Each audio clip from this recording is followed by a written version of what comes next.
I'm Colonel John Keenan, editor of the Marine Corps Gazette, and I'm here today to interview Mr. Bing West, author of 1 Million Steps, A Marine Platoon at War.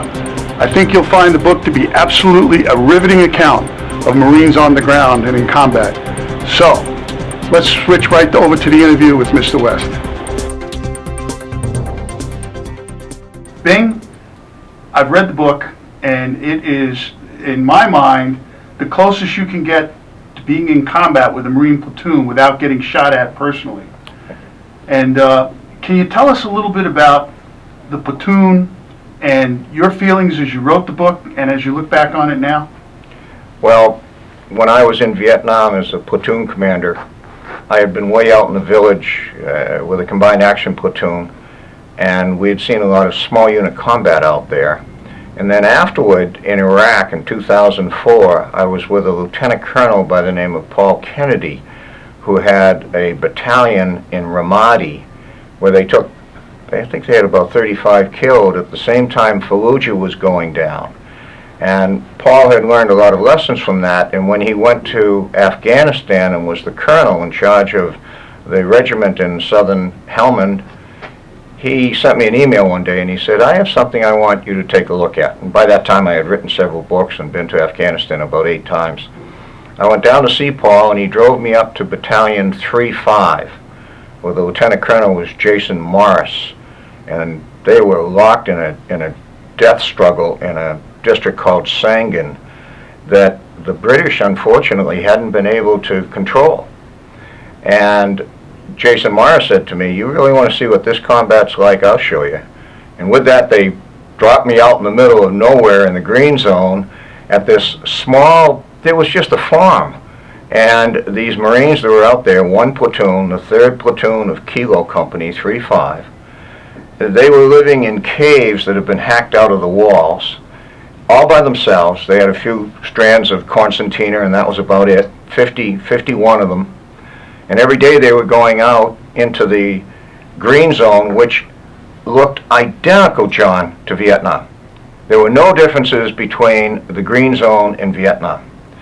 The interesting thing is that there's one river that starts all the way at the top of Afghanistan where the snows keep melting, and it goes all the way down to the south, right through the center of Helmand Province. And for about 4 or 5 kilometers on either side of that river, you can grow anything. And the foliage is dense. But what were all the farmers growing? They were growing poppy. And so the Taliban loved being there because they were getting a cut of everything. And they had beaten I shouldn't say beaten, they had driven the British into a defense. And Colonel Kennedy said, "We don't play defense." And he told Lieutenant Colonel Morris, "Take 3-5 and go after them." Well, the problem was that for 2 or 3 years, the Taliban have been able to in place improvised explosive devices all around the main road. And the IEDs that they were all using, as I found out, on the first patrol I was out with the 3rd platoon, we came across 4 IEDs. First patrol I'm out with. And the corporal, he was a lance corporal at the time, Kobe Yazzie, was at the point, and he was a Navajo Indian, and Kobe said, "Don't worry, sir, you just stay behind me and you'll be okay." And Yaz was going along, and he had a metal detector, a Vallon, that is the same one you can buy on eBay for $100. So that when you see pictures of people and they're trying to find coins on the beach, that's what Yazzie was trying to do. But Yaz was looking for a flashlight battery. And these Taliban were good enough. They had one main bomb maker, and he would take a D-cell battery, just like out of any flashlight, and he would attach that to a wire. Then he would glue that wire to a piece of wood. Then he'd take another piece of wood right underneath it, and he would run another wire to a plastic jug full of ammonium nitrate, which is a fertilizer. Fertilizer is manufactured in Pakistan, and we couldn't get the Pakistanis not to use this kind of fertilizer. I thought that really sucked. So they would, if you put some fuel oil into the fertilizer and pack it into the plastic jug and put in just a blasting cap, then if somebody steps on these two boards that you just put about this much under the ground, two boards come together and a spark goes from the flashlight battery to the blasting cap, blows off your legs or kills you. They had thousands of these out there. Literally thousands. They had 3 or 4 years they had been digging these things everywhere. And so every day this platoon would go out, and they'd go out in squad-sized units, and you'd have one engineer like Yazzie at the front, and everyone else went single file. And the second guy would drop bottle caps from your water bottles, and everyone would walk on those caps. And then when you got into a firefight, nobody would move off those caps. You just lay down and fought from there, because the Marines were much better shots. So they didn't see any sense in spreading out, and that's exactly what the Taliban would try to do. They'd try to wait until they had lured you into an area, then they'd shoot, then they'd hope you dispersed, and boom, you would go into the IED. And so the Marines learned how to just stay narrow focus, and then they learned basically how to use their snipers, and then they would wait, and they realized that the Taliban would try to trail along on the sides of them. So then the Marines would try to figure out, okay, they have to cross that field. How long is it going to take them? 2 seconds, 3 seconds, 4 seconds? If it took a Taliban 4 seconds to get across that field, they'd get them. 3 seconds, 2 seconds, they wouldn't get them. So you're playing this cat and mouse game every single day for 200 days. Wow. You mentioned something about Vietnam and the terrain, and that was small unit. It grants you today the equipment is different, etc. But compare and contrast the Marine you with the infantryman on the ground with the infantryman of today, the Marine of today. More similar than dissimilar? Well, the Marines today are much heavier into weightlifting, and the food is much better, but they're not as good looking as we were, John. So that's the first thing. We were better looking. Aside from that, even at my doddering old age, I could take command of a platoon today. Everything else is the same. Fire teams are the same, fire and maneuver is the same. But do you realize that if I turned to a pilot from Vietnam 60 years ago and said, okay, get into a cockpit and fly that plane, he'd say, are you nuts? I know nothing about this new aircraft. So in a way, infantry warfare has not had the technological leaps that air warfare has. And to illustrate that, I don't think we've had maybe 1/2% of pilots have been killed in Iraq and Afghanistan, whereas we're still up to just about the same rates on the ground that we had in Vietnam. And what really made it worse, and what really antagonized, and now I'm drawing out from the platoon, but overall, the generals at the top, I'll just be blunt, not the Marine generals, but the generals, General Petraeus, General McChrystal, the famous names, they had rules that they set down that our Marines were to be out there. They called it clear, hold, and build. We were to go out and clear an area, and then we would, with the Afghan soldiers, hold the area, and then the Afghan soldiers would help to build a government and to show the tribes that things would be better if they were on the government side. For years, I became more and more irate at that strategy because it didn't work. And it really ended up pissing me off, because you'd be out there with this platoon. They didn't speak one word of Pashtun. They had no way of communicating with these tribes, hurtling headlong into the 9th century.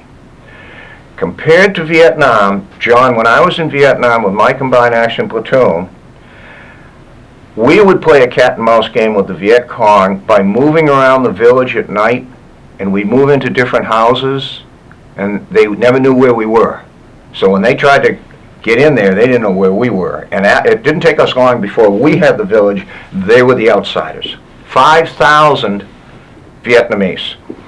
But you could rely on most of the Vietnamese loyalty. In Sangin, you wouldn't have lasted one night if you tried to go out and just move around houses. Our recon unit did it, but they did it only as killers, and they knew they were doing what they were doing. But no family would allow you, Islam just won't allow a strange man to be in with a family, period. And every one of them is in cahoots. I'll withdraw that word. I would say 50% of the people in Sangin genuinely supported the Taliban. The other 50% had the common sense not to do anything to anger the Taliban, because they knew from the day we got there we were leaving, but the Taliban were staying. So what was the strategy? The strategy was, on paper, that the Marines were to train and establish local police and Afghan soldiers to replace the Marines. Now, in my combined action platoon in Vietnam, that actually worked, because the farmers in Vietnam that we were working with were dedicated against the Viet Cong. We didn't go into villages where they weren't. The district chief would select where we went. In Sangin, it was all mixed up. There was no such thing as a group that wasn't with the Taliban. So the Marines in Sangin had to stay by themselves. Oh, we sent out a few Afghan soldiers, but you know, that was window dressing. And so what were we doing in Sangin? We were sending I call it slow pitch attrition. We sent out every patrol, knowing the IEDs were out there, to walk until the Taliban decided to shoot at them. And then we were relying on being better shots to kill some of the Taliban. That's how that war was basically being fought. We didn't use maneuver, which is interesting. There was no maneuver on the ground. Every Marine is carrying about 70 to 80 pounds of armor. The minute there'd be a firefight, you go to ground. In Vietnam, you'd immediately send out somebody around a flank. Much harder to do in Afghanistan, because when you sent out the flankers, they had to go only at the pace of the first guy with the mine detector.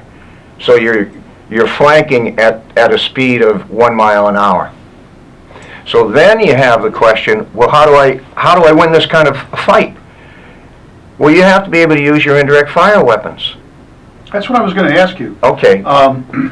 You have a great, vivid description in the book of the importance of indirect fire and air support. In fact, one of the heroes of the book, if I may put it that way, is the air officer in the facts. He is. And so, can you talk a little bit about how we tried to get away from just being rifle on rifle, and were we successful? Two entirely different kinds of questions. Here I give great credit to the Marine concept of fighting. Secretary of Defense Gates, in his book, criticizes the Commandant of the Marine Corps at the time, General Conway, because General Conway did not want to put the Marines under General McChrystal, who was the Army general in charge. The whole Marina stand. Correct. And the ambassador, Eikenberry, who had been a 3 or 4 star Army general, referred to Helmand as Marinistan, kind of a sneering way of saying right. The Marines just run their own show. Well, when you get down to the Colonel Kennedy level, they'll basically tell you, I'm running my own show, because the rules of engagement from the top, now this is my words, not Kennedy's, are crazy. General McChrystal said that he wanted our troops to spend 95% of their time persuading and protecting the population, and 5% of their time killing the enemy. Hello? When you're out in the battlefield and you're a corporal like Yazzie and you're out there, what are you doing? You're fighting the enemy. That's what Marines do. So the Marines really went a separate way. Thank goodness, because you get into this fight and the Taliban immediately would go to a fortified position. Well, that's only common sense. So after a while, we knew, this Lieutenant Garcia, who was in charge of the platoon, and terrific leader, but he had a map that he had every single house numbered. And he had maybe, I forget exactly, but he had over 1,200 houses, but every house was an armed compound. A house in Afghanistan consists of a huge wall that's about this thick, comprised of mud that is baked in the sun for 50 years that a tank could not knock down. And the Taliban would bang holes through it that we called murder holes, so they could see you, but they'd have all this protection. And then there'd be a series of smaller compounds inside that wall, equally as thick. And many of these were abandoned. And then they'd wait for you, and when they got you in the open, they'd shoot at you from there. So 3rd Platoon and 3-5 overall, they learned they had to use their indirect fire weapons. And fortunately, the air officer that they had was down at the Kilo Company, Spokes Beardsley. He was great, and he knew how to talk to the air. And they were talking the individual aircraft onto an individual wall. I'd sit down, I watched them, and they'd say, and we'd be under fire, and they'd say, okay, it's building 38, it's the right-hand corner, the west corner of the wall, outside wall, you got it? And you could scarcely even hear the F-18 up at 10,000 feet. And you say, Roger, I see 2 in the inside of the wall. Okay, that's what we want, those 2. Okay, well, I have 3 others in another house a little bit farther away. You want them? No, get those 2. And you'd be down to that degree of detail that we never had in Vietnam. And then I had a mortar platoon for a while, and I thought my guys were good. I was impressed with the mortars. They had, the platoon had its own 60mm mortars, and they tracked every single patrol. Every 10 minutes, they'd get a call in exactly what houses they were near, and they keep changing and making sure that they were aligned all the time. And the minute they get a call for fire, they'd say, I got you, it's building 72. In my judgment, having been in a lot of wars, if the Marines had not used their indirect fire weapons, they could not eventually have taken Sangin. They couldn't have done it. And yet at the top, using indirect fire weapons was frowned upon because you would have some civilian casualties. So we had a disconnect between the war and what the top believed. It's amazing. Again, we're interviewing Bing West, the author of 1 Million Steps, A Marine Platoon at War. There is an excerpt from the book in the October issue of the Gazette. It is absolutely riveting. I cannot recommend it enough. If you do read the excerpt, and I hope you do, you'll also find a link to purchase the book through our e-commerce store. Bing, thank you very much for writing a great book and taking time with us today. Well, thank you, Colonel.